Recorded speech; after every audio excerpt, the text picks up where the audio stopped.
Muy buenos días con todos. Muchas gracias por acompañarnos esta mañana. Mi nombre es Mariela Elgueta y en nombre de la Cámara Alemana les doy la bienvenida al webinar Medidas de adaptación al cambio climático en el sector minero, de la mano con nuestro socio DQ Asesoría y Consultoría.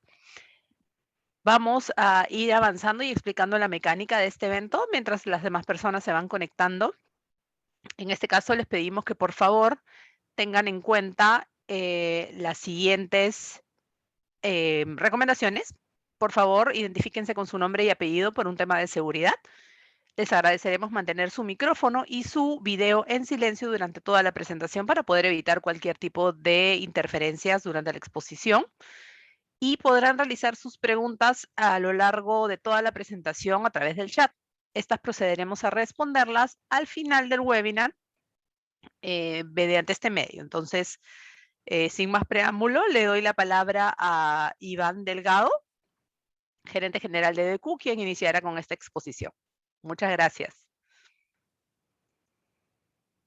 Ok, sí. Vamos a ver. Sí, buenos días con todos.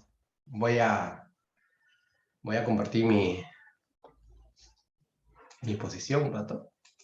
Lo que pasa es que sea...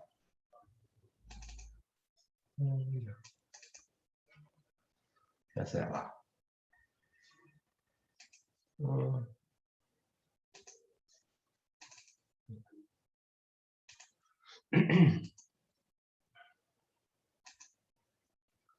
Ok. Pueden visualizar, si no. Sí, hay que ponerla en modo presentación nomás y ya estaríamos ok. Ya, ok. Ya. Espero que no haya problema con el internet. A veces hay percance. Bueno, ya. Buenos días con todos. En esta ocasión nos sentimos ahí agradecidos por la invitación y por el webinar de la Cámara de Alemania para poder dar esta charla o este webinar pequeño. Aunque este es un tema muy amplio, ¿no? Un tema demasiado amplio para poder darle en 40, 50 minutos del webinar, ¿no? Me escuchan claro y fuerte, ¿no? Sí, está perfecto. Listo, ok. Entonces, siempre bueno saber qué opina la audiencia. Entonces, las medidas de adaptación al cambio climático en el sector minero es un tema muy interesante porque siempre vemos las medidas de adaptación a- a- con respecto al sector regional o provincial o a nivel nacional, ¿no? Entonces, en este caso, las adaptaciones al sector minero recién se está dando. En otros países, ya en Canadá, ya hay guías aprobadas, hay protocolos aprobados para poder elaborar estos informes, ¿no? Bueno, de acuerdo a ello, el cambio climático ya, yo no creo que hablemos del futuro, sino hablemos del presente, ¿no? Como dice, el cambio climático traerá consecuencias irreversibles, ¿no? El cambio climático ya lo estamos viviendo ahora, ¿no? O sea, ya se está sintiendo, ¿no? Entonces, no esperamos mirar el futuro porque el futuro ya, antes sí, hace 20, 30 años, mirábamos al futuro, ¿no? Pero ese futuro ya se convirtió en presente ya, ¿no? Lamentablemente ya estamos viendo muchas consecuencias, algunos países que están sufriendo heladas, sequías, incendios, altas temperaturas, bajas temperaturas, ¿no?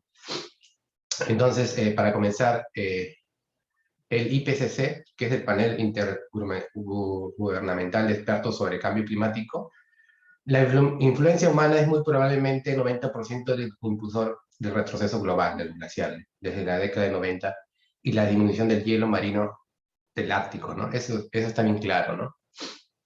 El principal impulsor de todo esto ha sido el ser humano, ¿no? El ser humano con sus ambiciones, eh, con todo lo que ellos quieren explotar o se quiere explotar para poder abastecer a la población, ¿no? Ahora dice que se necesita algo de 4 a 5 veces la cantidad de la tierra para abastecer las necesidades de esta generación, ¿no? Entonces, la tierra ya llegó a un límite en la cual ya no, por sí solo ya no puede abastecerse, ¿no? En contexto, los principales países que emiten efecto invernadero, gases de efecto llamados también macroemisores son Estados Unidos, China, Rusia, Brasil, Japón e India, lo cual representa un 55% de las emisiones. De esto, el 0,4% le corresponde al Perú, ¿no? Entonces, Perú tiene un 0,4% de emisiones. El resto son las grandes potencias, ¿no? Bueno, acá vayamos con las normas, ¿no? Perú aprobó la ley Marco de Cambio Climático, también una ley y un reglamento, ¿no?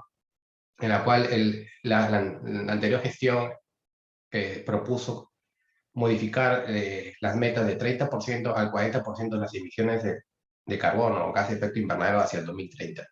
Es una meta muy ambiciosa, pero conociendo la realidad peruana, es muy ambiciosa. Esperemos llegarlo, ¿no?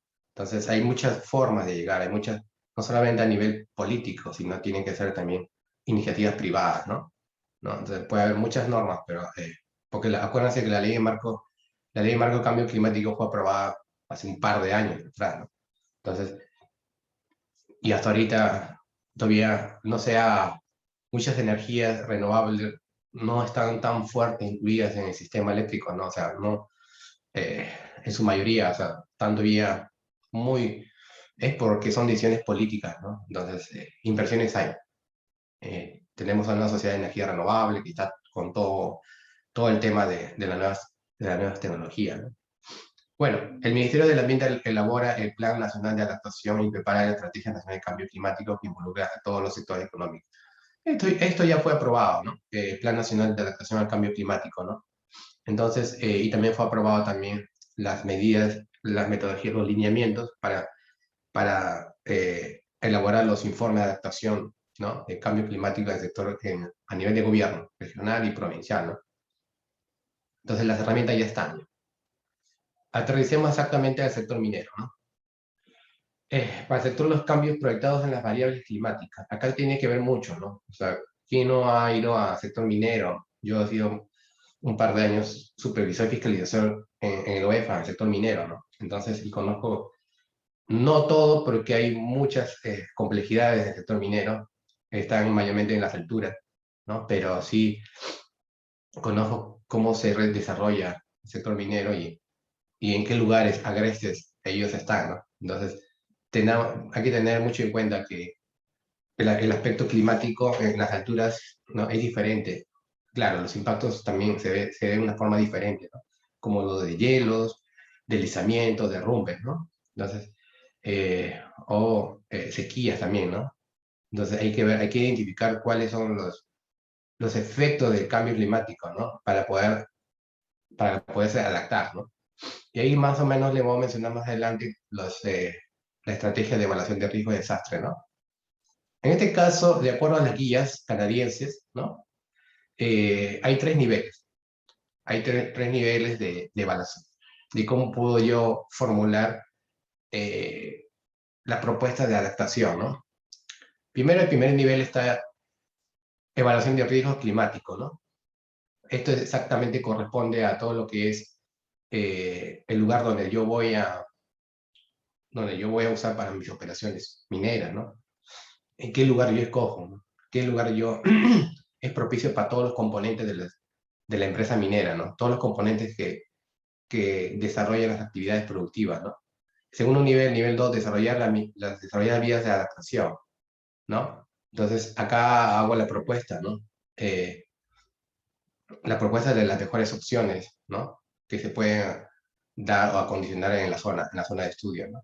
Después tengo las vías de adaptación, ¿no? Implementar lo propuesto, cómo lo puedo implementar, ¿no? Y acá tengo dos enfoques, un enfoque interactivo y un enfoque interactivo a cada uno. Es un enfoque escalable, acá es escalable, acá es iterativo, ¿no? Acá es escalable. Es decir, se puede aplicar de manera escalable tanto a lo largo del ciclo de vida como a lo largo del proceso, ¿no? Y acá en la parte de planificación, ¿no? O sea, tengo los enfoques escalable y enfoque iterativo, ¿no? Uno se aplica en la etapa del proceso, ¿no? Durante el proceso de las empresas que ya están en operativa, ¿no? Se aplica, se puede analizar, evaluar cómo están las condiciones operativas en la zona, ¿no? Y el otro enfoque es en la planificación, ¿no? Cómo antes de, ¿no? Hasta la etapa de exploración puedo yo ir identificando, evaluando.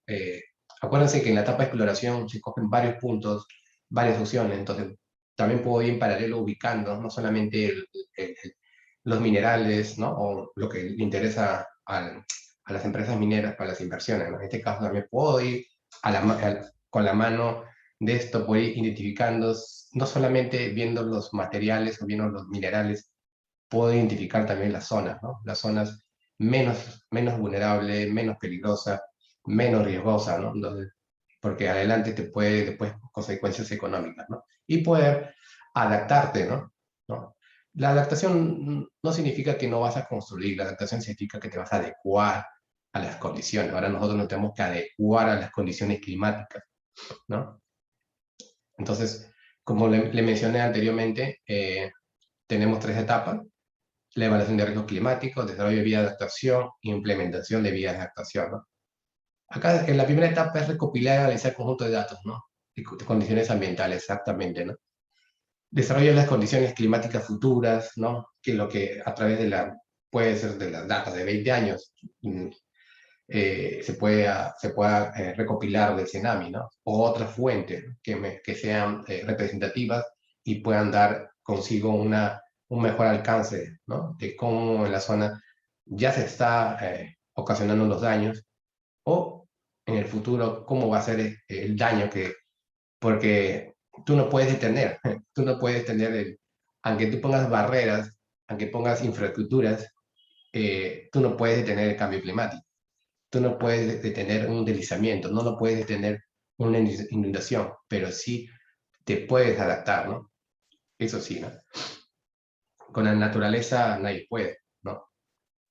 Entonces, tenemos una vía de actuación, ¿no? Identificar las posibles medidas de actuación que podría implementarse, verificar física, bueno, acá ya son cuestiones ya también alcances económicos, ¿no?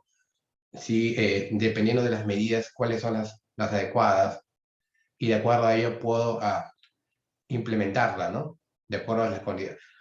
Puede ser programativas, ¿no? No es que dependiendo también de la parte económica, financiera, y también cuáles son las prioridades, ¿no? En este momento, qué tipo de opciones tengo, ¿no? Y conforme a ello voy avanzando y viendo, ¿no? Por eso que es muy importante la etapa 1.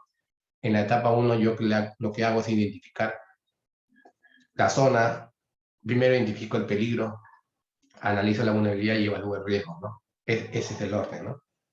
Ahorita, después lo voy a explicar con ejemplo, claro. Bueno, estos son los niveles, ¿no? De una forma, de un enfoque más claro, ¿no? Con respecto a mi proceso, ¿no? Entonces, como ustedes verán, lo mismo que le he ido explicando de una forma muy iterativa, ¿no? Va desde el nivel 3 y otra vez la vigilancia siempre va desde las medidas implementadas, de repente no fueron buenas, otra vez comienzo a revisar lo que he propuesto para reformularlo, ¿no? Y después, de repente, la zona, de repente, cada año tengo que evaluar, posiblemente, si hoy día evalúo mi zona, de repente mi zona en este momento evalúo mi riesgo va a ser medio, ¿no? Posiblemente acá 2 años, la propia zona que evalué, ahora con el cambio climático lo sumo, ahora ya no es medio, va a ser ahora alto, ¿no? Entonces, esto va a ser iterativo, vamos a tener que evaluarlo cada cierto tiempo, porque las condiciones climáticas van cambiando, antes cambiaban cada 5 años, 6 años, ahora vemos que se están acortando más, están cambiando cada 2 años, a veces un año ya, ¿no? O sea, se están viendo los cambios muy cortos, entonces por ello que la iteración tiene que ser, y la corrección y la reformulación de las propuestas tienen que ser de una forma paralela, ¿no? Acá vemos las categorías de información climática con respecto a mi zona del proyecto, en la cual tengo que identificar y evaluar los tipos de información que yo pueda recoger para tener informaciones verídicas, confiables, ¿no? Entonces, de acuerdo, tenemos categoría básica, intermedia y detallada, ¿no? La información, dependiendo la fase de la mina, tengo en la fase de planificación, qué tipo de información voy a recoger, todo el tipo de información, en la fase de diseño conceptual, también las informaciones requeridas. Se da cuenta en la fase de planificación tengo que análisis de riesgo preliminar, ¿no? Acá puede ser a partir de la exploración, puedo yo ya ir viendo, ¿no? Puedo ya ir considerando no solamente las betas en la cual benefician, ¿no? A la producción, ¿no? O sea, entonces también puedo ir ya incluyendo los análisis de riesgos preliminares. También el diseño conceptual, ¿no? Diseño de plan de cierre de las relaveras, de todos los procesos, ¿no?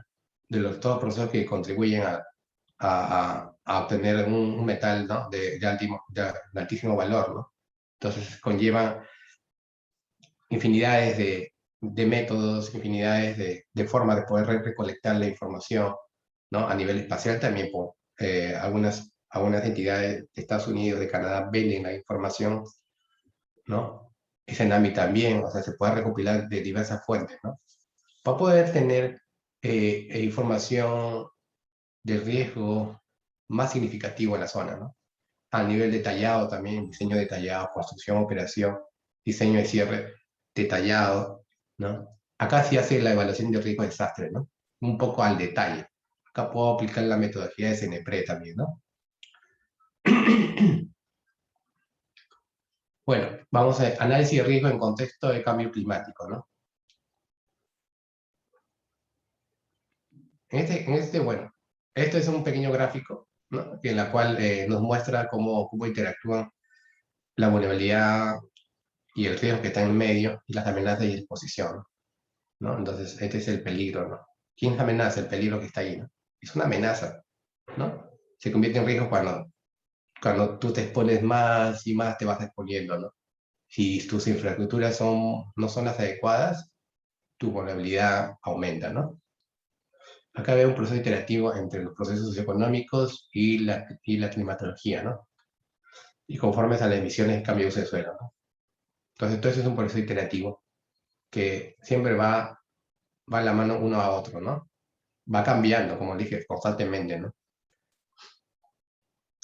Este es un caso práctico, ¿no? Que, como le dije, es la primera etapa de la evaluación para poder formular mis medidas de adaptación, ¿no? Esto es importante. Sin esto, sin este informe de evaluación de riesgo, ya sea por inundación, ya sea por deslizamiento, se puede aplicar a todo tipo de peligro identificado en la zona, ¿no?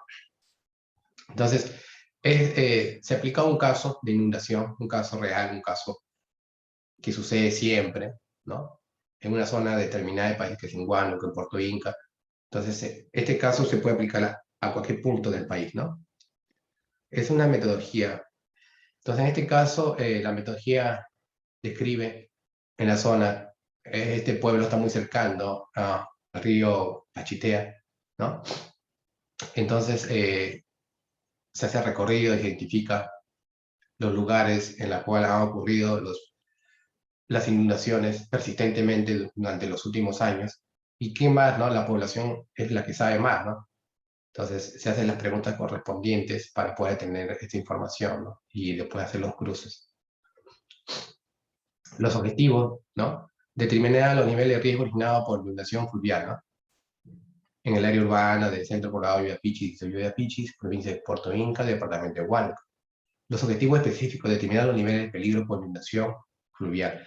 Los objetivos deben estar bien formulados para que vayan de la mano con las propuestas, ¿no? De las medidas de adaptación. Determinar los niveles de vulnerabilidad. Proponer las medidas estructurales y no estructurales, ¿no? Las medidas estructurales y no estructurales son parte del informe de evaluación de riesgos, que también esto es necesario porque esto va de la mano con las medidas de adaptación, ¿no?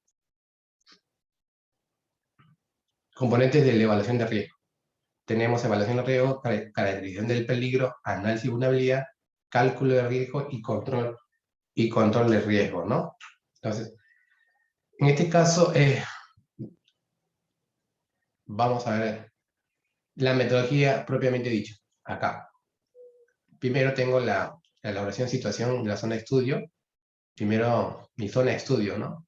Tengo que identificar mi zona de estudio, recopilo la información, ya sea primaria, secundaria, ¿no?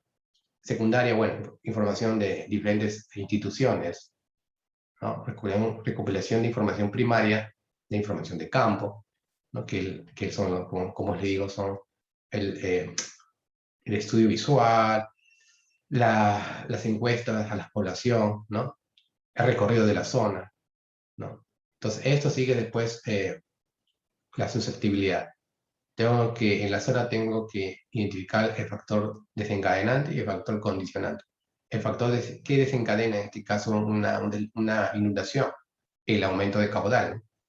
Un factor condicionante propio de la zona, ¿no? Propio de la zona, que tú no puedes modificar porque es natural. La pendiente, la geomorfología, la geología, suelo y cobertura vegetal, ¿no? Son estas condiciones que le hacen que el aumento de caudal sea más constante, sea más peligroso, ¿no? Porque son las mismas condiciones de la zona, ¿no?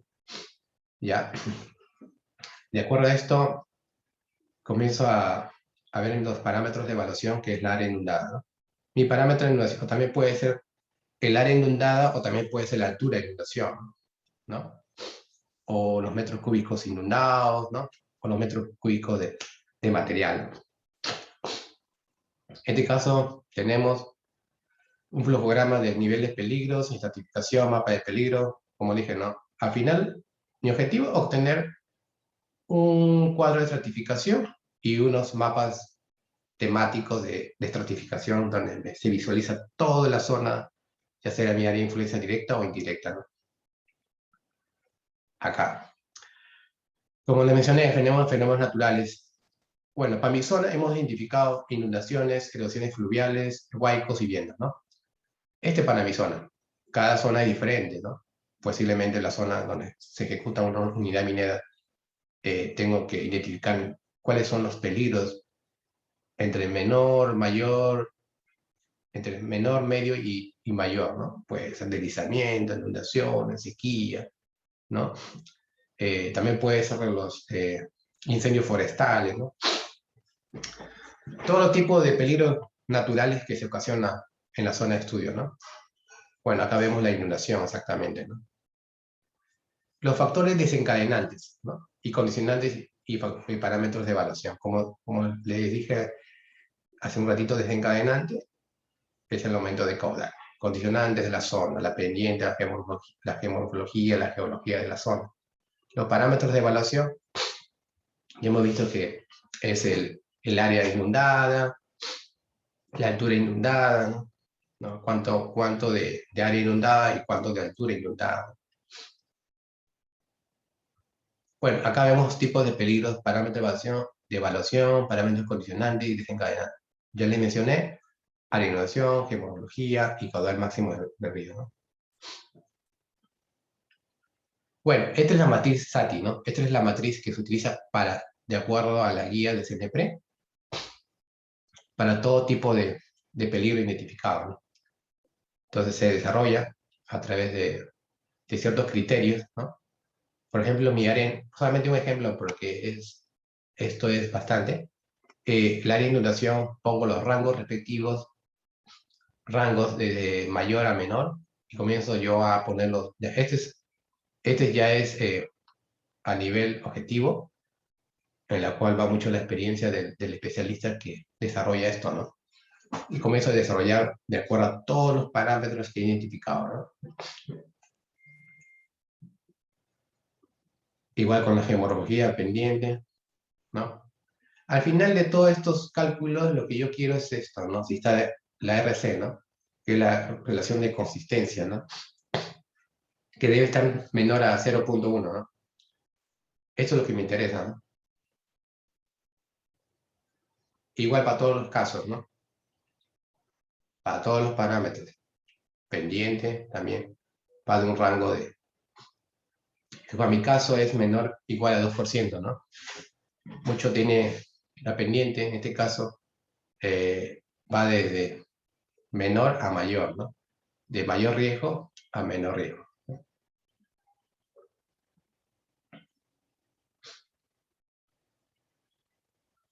Igual, entonces, por geología, para ambos casos, cada parámetro tiene dos cuadros, que es la matriz comparación y la matriz de normalización.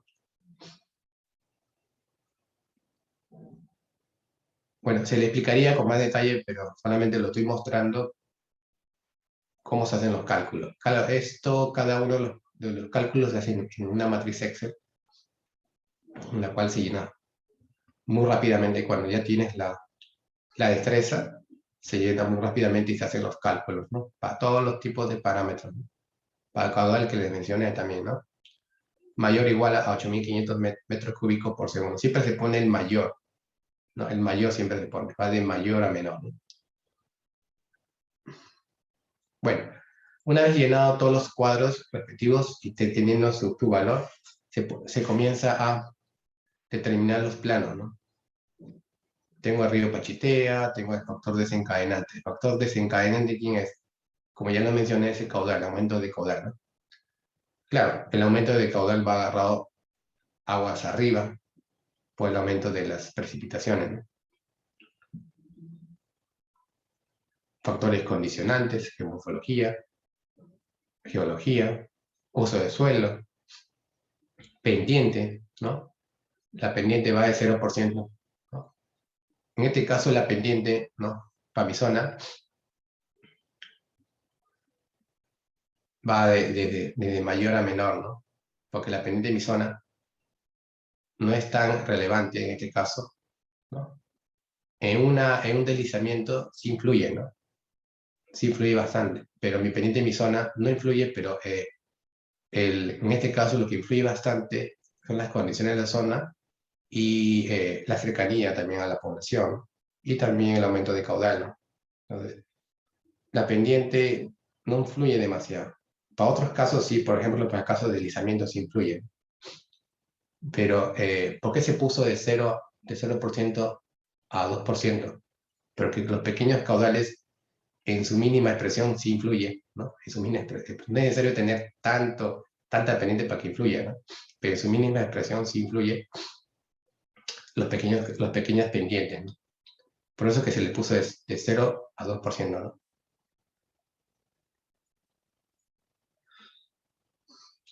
Parámetros de evaluación. La del área inundada, ¿no? También igual. Bueno, en este caso, los peligros por inundación. Acá vamos a caracterizar el peligro, ¿no? Por colores, de acuerdo a la matriz ATI, de acuerdo a lo identificado, de acuerdo al trabajo de campo realizado, de acuerdo a los análisis, ¿no? Voy a poder tener mis planos temáticos, ¿no? De bajo hasta muy alto, ¿no? De acuerdo a los colores, ¿no? Y después voy a obtener mi estratificación de nivel de peligro, ¿no? Yo estratifico de acuerdo a los colores y de acuerdo a los rangos identificados. Estos rangos son obtenidos a partir de la matriz ATI, a partir de los cálculos y sumatoria de todos a través de una fórmula, se obtienen estos, ¿no? Y de acuerdo a eso comienzo a describir, ¿no? Comienzo a describir las condiciones de la zona, ¿no? Comienzo por el caudal, comienzo por las condiciones físicas de la zona, condiciones predominantes, ¿no? La vulnerabilidad también va a tener los mismos cálculos que SATI. En este caso, se hace un esquema general de la exposición, cuantificación de elementos expuestos, ¿no? Es la exposición, mapas de elementos expuestos, ¿no? Acá tenemos un análisis de dimensión social, económico y ambiental. Va a ser por la exposición, fragilidad y resiliencia, ¿no? Todo este tipo va a llevar un tipo de ponderación. Ahora, el tema de vulnerabilidad es un tema muy importante porque voy a determinar si las infraestructuras en la zona son las adecuadas o no para poder tomar las decisiones, ¿no? Al igual que ellos, a través de una estratificación se obtiene un mapa de nivel de vulnerabilidad, ¿no? O sea, todo es casi el mismo proceso que el anterior, ¿no? Voy a tener mi índice, mi relación de consistencia, mi índice de consistencia para cada uno de los parámetros, ¿no? Identificados, ¿no? Igualmente esto para lo económico, para la dimensión ambiental, ¿no? Porque al final mi objetivo es obtener un plano temático con los niveles de vulnerabilidad, ¿no? Por ejemplo, para mi caso, va a ser un área de estudio presenta un nivel de vulnerabilidad muy alta, es el nivel más crítico, ¿no? Eso es lo que se llegó, ¿no? Entonces, y eso es lo que se está determinando, ¿no? Vulnerabilidad muy alta porque, uno, está cerca del río, dos, porque las casas son muy precarias, ¿no? Eso es lo malo. Hay muchas más características, pero yo creo que lo que se determinó es eso. Están muy cerca del río y las condiciones de construcción de las casas son muy precarias, ¿no? Se hace también un nivel de estratificación. Peligro por vulnerabilidad es igual a estratificación. Peligro, la estratificación está en función del peligro por la vulnerabilidad, ¿no? Y en función a ello sale el cuadro de rangos, ¿no? Y es al final lo que yo quiero, ¿no? Esta información lo que me va a servir para tomar decisiones. Al igual, el peligro. El peligro es el resultado final de los dos anteriores, ¿no? El área que presenta un nivel de riesgo muy alto, es el nivel más crítico, ¿no? Esto es lo que quiero llegar, ¿no? Y eso es lo que quiero también determinar, ¿no? Bueno, en este caso también tengo una matriz de riesgo, peligro, aceptabilidad y tolerancia, inaceptable. Esto ya es criterio de cada especialista. No solamente de cada especialista, sino es cómo tú has desarrollado tu matriz y cómo tú has ido elaborando todos los procesos, ¿no?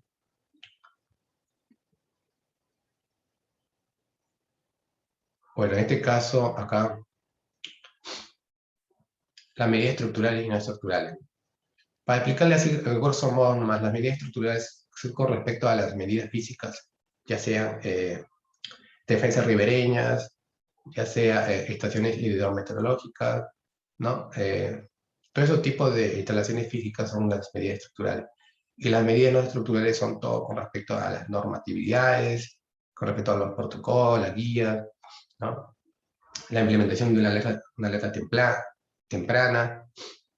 Entonces, todo es con respecto a las medidas no estructurales. Las medidas estructurales y no estructurales son insumos importantes para poder formular mis medidas de adaptación, ¿no? En la cual el siguiente punto lo va a exponer la ingeniera Lice.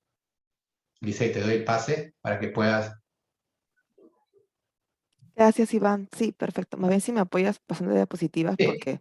Perfecto. Gracias. ¿Qué tal? Bueno, gracias por la invitación y buenos días con todos. Sí se me escucha bien, ¿verdad? Solo para confirmar el audio, por favor. Sí, está perfecto, Lizeth. Gracias, Mariel. Disculpa. Sí, perfecto. Bueno, entonces, como bien lo comentó mi colega Iván, ¿no? Que es parte justo del diagnóstico que se hace para poder identificar las medidas o acciones necesarias para poder hacerle frente al cambio climático.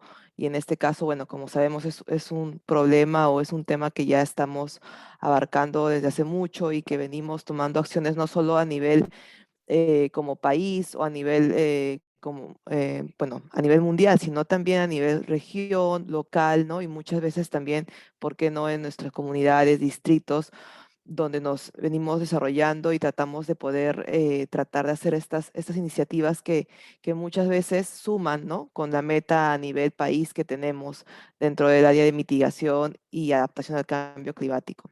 Como sabemos, el país tiene ya planteados cifras exactas, ¿no? Que son parte de las metas que cumplen dentro de los convenios que existen, ¿no? Tenemos el convenio de biodiversidad, el convenio de cambio climático, de certificación, bueno, ¿no?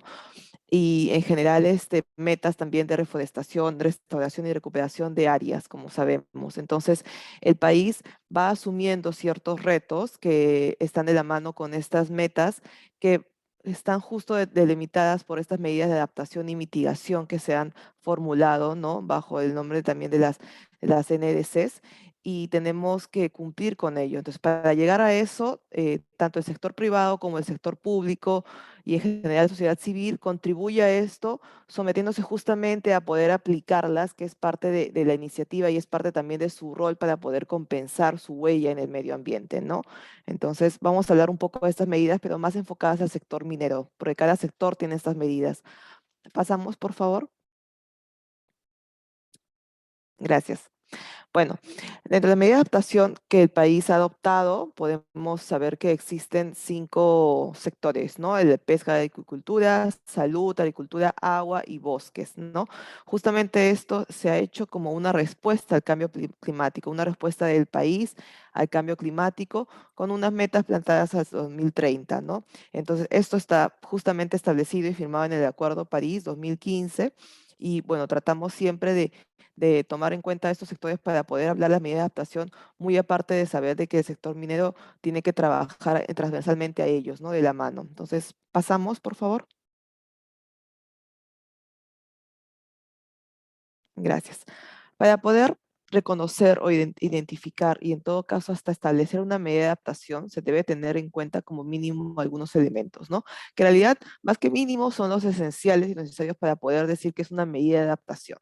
Entonces, primero se debe enfocar o visualizar el sujeto vulnerable al cual se está interviniendo, porque efectivamente se ve ese efecto, ¿no? Del cambio climático. Puede ser una población, el medio de vida en el que se desarrolla, ecosistemas, cuencas, territorios, en general cualquier situación o individuos o grupo de individuos que se identifiquen que están expuestos a este impacto y efectivamente están asociados al peligro que implica el cambio climático, ¿no?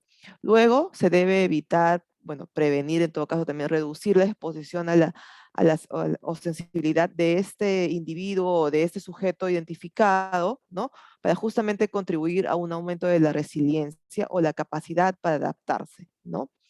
Luego, se debe contar con al menos un indicador que nos permite medir el avance, ¿no? Los resultados que se tienen cuando se implementan esta medida, evaluando siempre una línea base, un medio y un fin, no un término. Entonces, eso nos permite saber efectivamente cómo se está dando esta medida, si se tiene el efecto que uno requiere o de lo contrario se debe de mejorar o retroalimentar esta acción.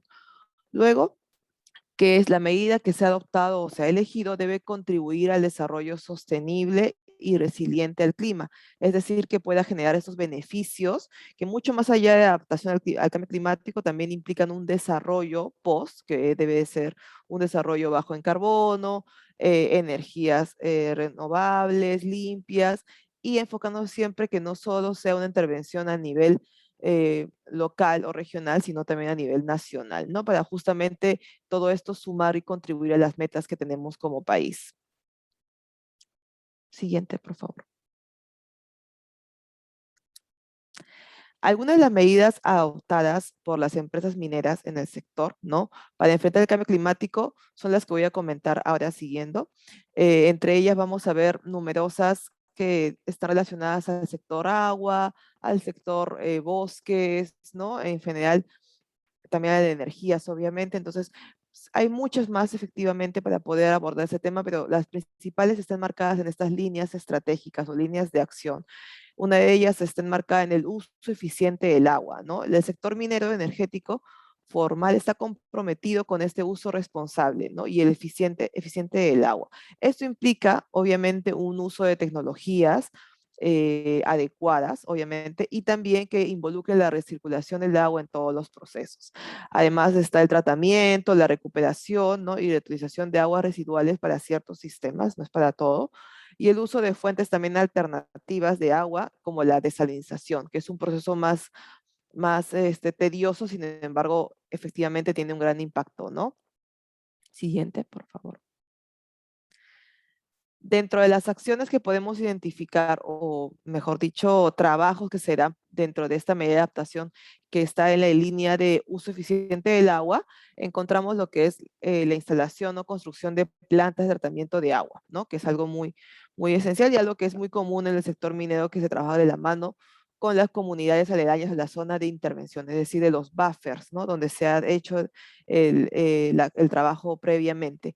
Además de mejorar también la infraestructura de riego. Es importante llevar de la mano tanto la acción de la minera que implique el trabajo en sí en campo, con también apoyar a la comunidad o a la zona aledaña a la ciudad, al pueblo en el que se esté trabajando, con la mejora de la infraestructura de riego, que esto implicaría justamente un mayor desarrollo también de la agricultura en la zona, e inclusive también de áreas de reforestación, implantaciones según el fin que se tenga en la comunidad con la que se trabaja, ¿no?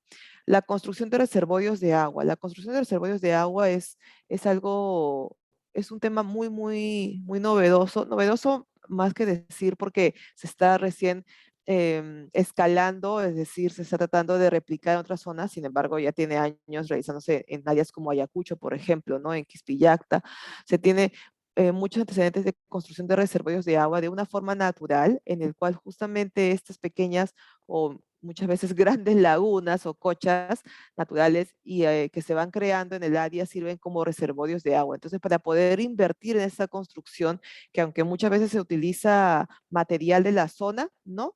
Interviene también las maquinarias, uso de alguna tecnología para poder medir y construir. Entonces, todo este proceso va de la mano también con el sector minero y efectivamente es algo que está dando grandes resultados porque la construcción de reservorios de agua no solo implica a veces tener como podríamos decir, pues una tinaja de agua ahí implementada en la tierra, sino también que al ser natural muchas veces esto produce el nacimiento de ojos de agua en partes más bajas de una cuenca, ¿no? Plantas desalinizadoras de agua, que es algo también que se da mucho, ¿no? En la zona y que tiene un fin justamente para poder reutilizar el agua. El siguiente, por favor.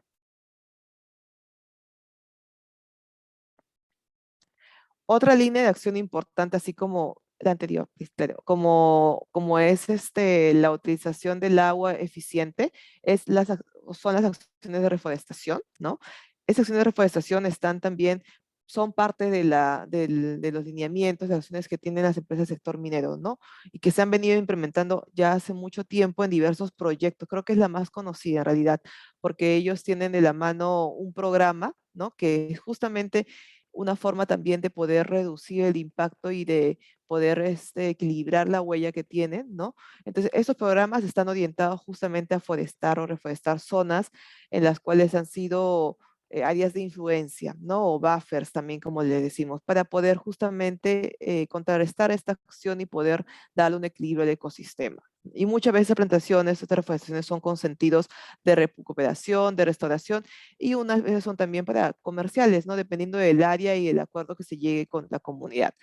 Esta actividad, obviamente, al tratarse del bosque, al tratarse de plantas, promueve mucho la captura del CO2, ¿no? De la atmósfera y disminuye así también la concentración de este gas, que como todos sabemos es uno de los factores más importantes por el cual se está dando el efecto de invernadero, ¿no? Entonces es algo esencial la reforestación. Siguiente. El cuidado de la biodiversidad es otra línea de acción esencial también, ¿no? En el cual implica también el monitoreo biológico de los recursos naturales, puede ser fauna, flora y la conservación del hábitat. Es decir, la conservación del hábitat como tal de la especie en el cual habita. Muchas veces estamos acostumbrados a poder también trabajar con temas de introducción de especies exóticas y sabemos que tenemos que tratar de poder trabajar con especies endémicas, ¿no? Que son las de la misma área y tratar de evitar esa competencia de ellas. En todo caso, todo eso se ve bajo una evaluación, una estrategia de monitoreo. Siguiente.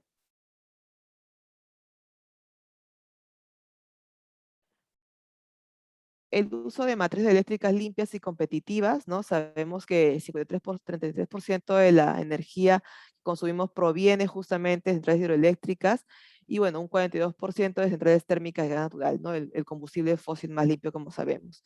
Entonces, al saber que ese es un ciclo combinado, estamos tratando de justamente hacer el uso de estas matrices eléctricas de una forma limpia y estar acorde también con las evaluaciones de impacto ambiental, estar acorde también con todo el uso medido de los recursos, ¿no? Entonces, debemos tener ahí cierto grado de sinergia y de aleación correcta para poder trabajar bajo una matriz de energía limpia, ¿no?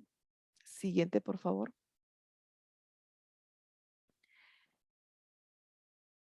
Algo que debemos resaltar y que queremos también hoy día explicar un poco, y creo que también lo comentó Iván en un momento, los estudios de impacto ambiental tienen diferentes temas, ¿no? Que abarcan durante todo el proceso, monitoreo ambiental, geología, fisiografía, bueno, en general, ¿no? Entonces, este proceso de evaluación ambiental tiene que incorporar dentro de su ítem como algo transversal, no algo que es como un punto más a tocar o un topic más a tocar dentro de la evaluación, sino es un tema que va transversal a todos los que se pueden tratar, que es justamente la adaptación al cambio climático. Entonces, este tema ya está siendo, ya es incorporado en la evaluación de impacto ambiental. Entonces, se debe incluir estas pautas para determinar justamente cómo se está afectando la vulnerabilidad de este proyecto de inversión y aplicarlo justo al sector minero, entre otros temas, ¿no? Entonces, debemos siempre tener en cuenta que es algo que se debe identificar desde el principio del estudio hasta el final, inclusive detallar en las conclusiones cómo se va interviniendo y mejorando en el trabajo. Siguiente. Global Report Initiative. Ok, listo. Ay, creo que se me cerró la pantalla, perdón. Ya, ahora sí, ya lo veo. Se borró un momento. Genial. Otro tema importante es la inclusión del desempeño ambiental, ¿no? Como todos conocemos, el Global Reporting Initiative es es una metodología, es un informe, es un reporte que entregan las empresas mineras, en general las empresas del sector privado, comprometidas justamente a poder explicar, ¿no?, la sostenibilidad del trabajo que ellas realizan. Entonces, esta herramienta facilita la sustentación que se emite bajo el estándar que todos conocemos a nivel mundial y obviamente cubre contenidos económicos, sociales, ambientales, lucha contra la corrupción, ¿no?, derechos humanos, eficiencia energética, energías renovables, etc. Entonces, todo esto acompañado justamente como una herramienta que puede sistematizar esta información para poder explicar cuál es el impacto que tiene, cómo está yendo la emisión. Entonces, es un reporte que definitivamente acompaña todo este proceso, ¿no?, de adaptación al cambio climático. Y como sabemos, actualmente las cifras que se reportan son las necesarias para poder contabilizar y conocer e identificar cuál es la mejora en este proceso y cuál es también el nivel de acción y aporte que tiene el sector privado y en este caso las empresas mineras, ¿no?, que están justamente de la mano también con la entrega de este reporte. Siguiente, por favor.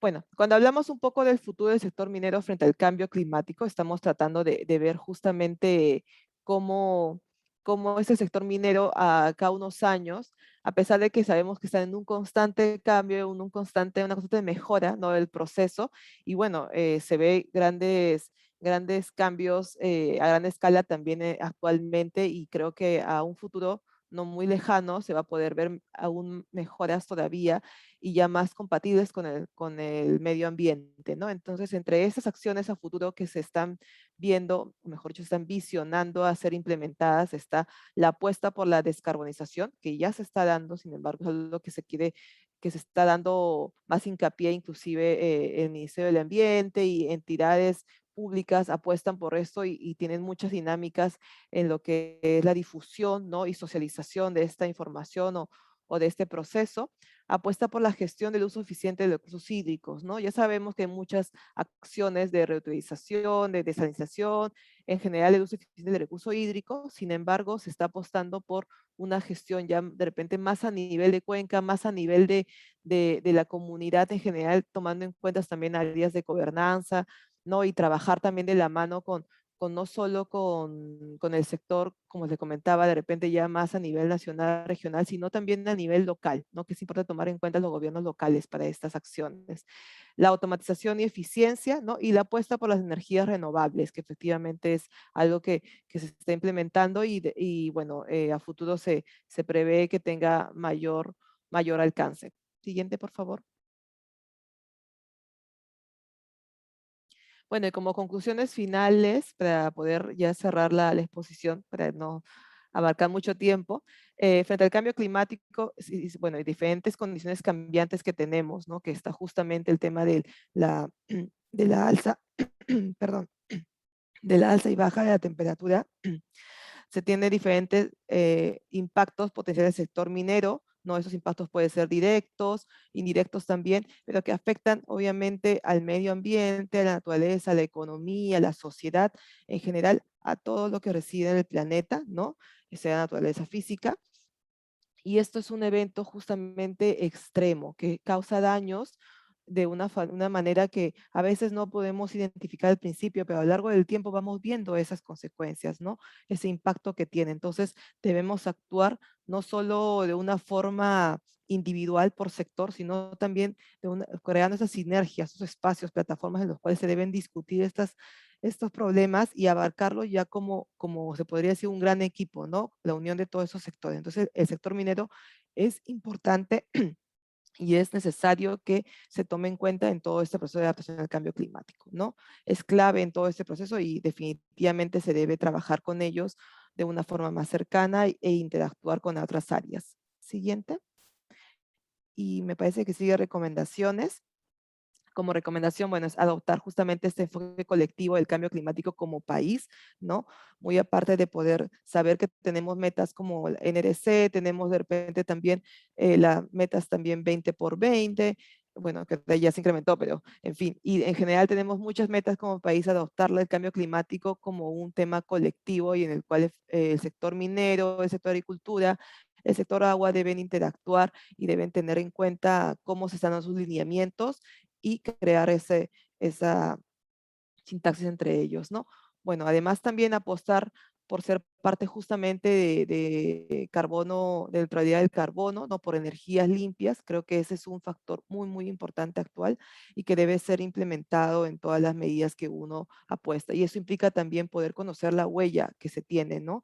La huella de carbono, el impacto que se tiene y medirla y obviamente poder ser consecuentes con las acciones que damos y mantener siempre un grado de sostenibilidad. Bueno, eso es todo. Gracias. Muchas gracias, Lisette. Muchas gracias, Iván. Tenemos aquí algunas consultas que me han ido llegando por el chat interno y por el chat general en el grupo, así que las voy a irlas leyendo. La primera que tenemos es, ¿qué medidas se están tomando en la actualidad para combatir el cambio climático en el Perú? ¿Qué medidas? A nivel, es muy general o a nivel sectorial. O sea, porque a Supongo que el nivel, sector, supongo que se refieren al nivel al sector, ¿no? en el sector minero, ya vienen adaptando, ya vienen, pero no está, yo creo, no está muy ordenado, porque de acuerdo a lo que ellos, a sus necesidades, cada empresa va a poder ya identificar, ¿no? Entonces, y viendo, de acuerdo también a su presupuesto, cuál es lo necesario, ¿no? Entonces, ya algunos, sí, no estamos tan avanzados, pero algo se está haciendo, ¿no? Por ejemplo, eso de la siembra y cosecha de agua, las defensas ribereñas, son medidas de adaptación, ¿no? Entonces, hay muchas medidas que ya lo vienen haciendo de una forma muy particular, pero yo creo que todavía no está todavía a un nivel en el cual, digamos, que ellos puedan de repente pasar este cambio climático o adaptarse.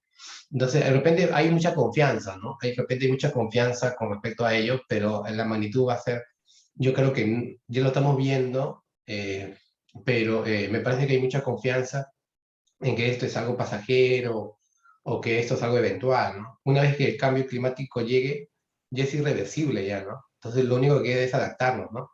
O sea, es irreversible, ¿no? Entonces, a nivel país, no estamos preparados. O sea, simplemente siempre todos los años ocurre la inundación, el deslizamiento, ya lo estamos viendo. Eh, con la naturaleza no podemos de repente, en este caso, anteponernos, ¿no? Pero sí podemos, como dices, prever, ¿no? ¿Qué es lo que va a suceder, ¿no? Con más intensidad o menos intensidad, y eso se tiene que identificar y evaluar, ¿no?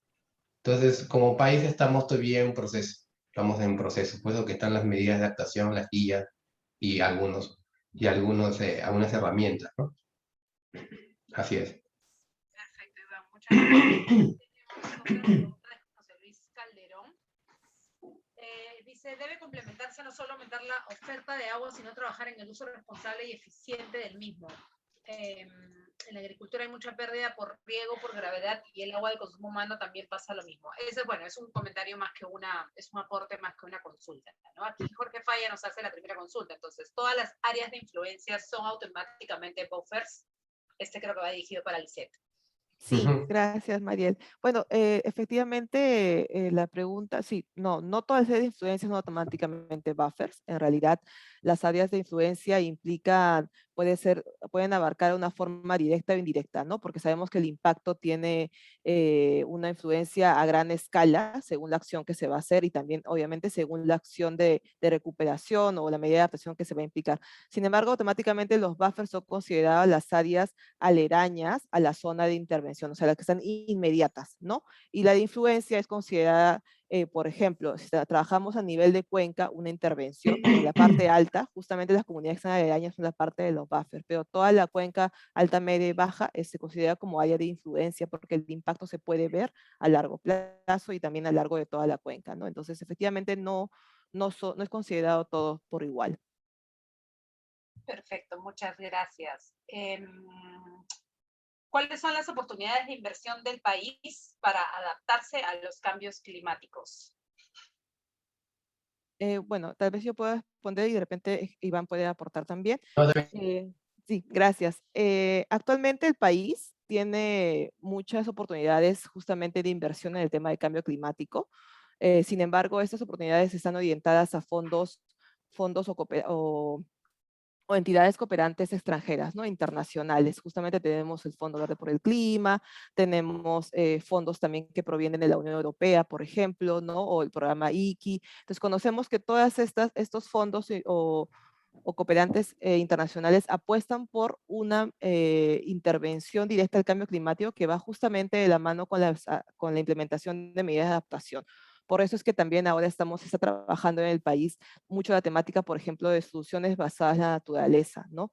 Que eso también es algo que está relacionado con todos los sectores que implican, bueno, en el medio ambiente, ¿no? Que estamos trabajando. Entonces creo que existen muchas oportunidades de inversión, sin embargo, hay que tener muy en claro cuáles son las acciones que se van a tomar y sobre todo tener en claro las cifras de qué se va a reducir, ¿no? Que, por ejemplo, cuánto de carbono se puede reducir, cuál es la huella que se va a compensar. Entonces, al tener esas cifras por acciones o en realidad por intervención, se puede lograr mayor apoyo en temas económicos para el país, ¿no? Iván, no sé si deseas complementar algo. Está bien, no. Yo creo que en la medida que vamos a ir avanzando con respecto a ello, es un comentario, ¿no? Ya en otras exposiciones, en otros webinars también les comenté, ¿no? Que el tema de la economía circular es una estrategia muy interesante para evitar todo esto, ¿no? Entonces, no solamente son las medidas de adaptación, sino la estrategia principal aquí va con respecto a la implementación de economías circulares en cada uno de mis organismos y mi proceso, ¿no? Sin ello, yo creo que no vamos a tener el efecto que el país como país se ha planteado hasta el 2030, ¿no? Y subir el de 30% al 40% las reducciones de gases de efecto invernadero. Entonces, yo creo que la economía circular es una herramienta muy importante, no solamente en el sector minero, sino en el sector industrial, ¿no? Manufacturero, en este caso el sector minero, tiene mucho por implementar. Hay ciertas medidas que ya lo viene implementando, ¿no? Entonces, en este caso, la economía circular yo creo que abarca más y va a tener mayor impacto y va a poder ser usada como una herramienta de poder llegar a mis objetivos, ¿no? De reducir los gases de efecto invernadero. Eso nomás quería comentar. Perfecto. Creo que no hay ninguna consulta adicional. Si es que alguien más tuviera alguna consulta, puede hacerla en este momento a través del chat. Por ahora creo que no tenemos ninguna consulta adicional, entonces quería agradecer nuevamente a Lisette e Iván por la exposición que hemos tenido. Creo que es un tema muy relevante en el país y esperamos realmente que se pueda desarrollar, ¿no? Porque creo que hay bastante por desarrollar, como dijo Iván, nos falta todavía mucho y ojalá sea algo en lo que nos podamos centrar. Quería agradecer a los participantes también por acompañarnos esta mañana. Les pido que por favor puedan responder una breve encuesta que estamos lanzando en este momento para que nos ayuden a seguir mejorando con nuestros webinars en cuanto a la temática que les pueda interesar, los horarios, etcétera. Asimismo, les estoy poniendo en el chat en nuestra página web para que puedan visitarnos y informarse sobre los próximos eventos que tenemos en la Cámara. Y si es que alguno deseara un certificado de participación de este webinar, también les he puesto mi email para que puedan contactarme y de esa manera lo solicitamos. Vamos a estar colgando el video en nuestra página web a la brevedad posible. Recibirán un correo cuando esté listo con los datos de contacto de los ponentes y la presentación para que la puedan ver cuando sea necesario. Muchas gracias a todos nuevamente, entonces espero que tengan un buen día y cuídense mucho. Ok, muchas gracias a todos, buen Muchas día. gracias a todos. Gracias, Mariel. A ustedes. Buenos días.